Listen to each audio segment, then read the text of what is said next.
What tics do you have and how do they affect you? I have quite a lot of vocal tics, barks, grunts, and I have a lot of neck movements, arm movements. They tend to be down the right side of my body. I have had rage attacks at some points growing up, and I have been quite uncontrollable, and I've potentially destroyed things, upset people close to me and upset people in the general public.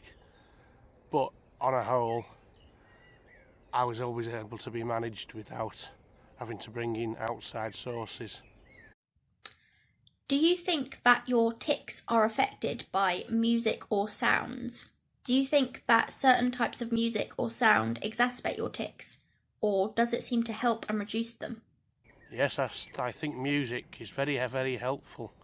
Different kinds of music relax you, other music sort of winds you up.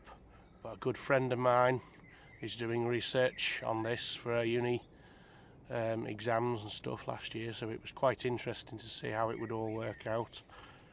And sound effects, obviously, I make quite a lot of my own. Some I pick up from other people, some I pick up from the telly.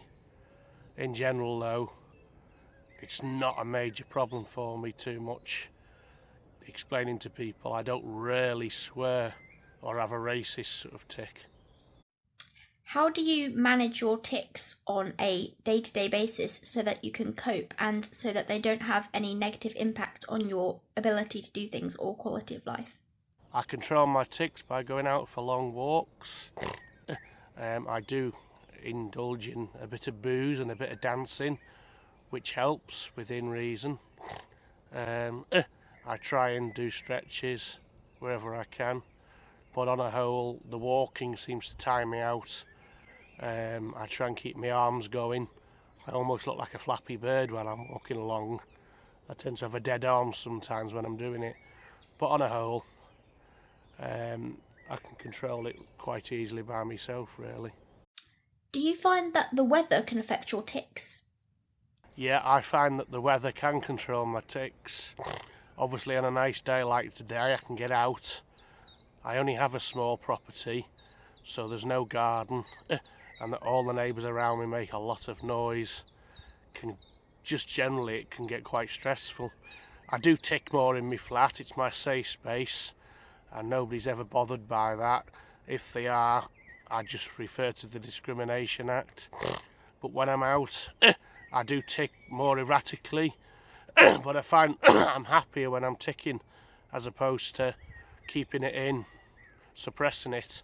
That tends to be a bad thing, really. So if I'm ticking and loud, it means I'm in a good mood, really. So.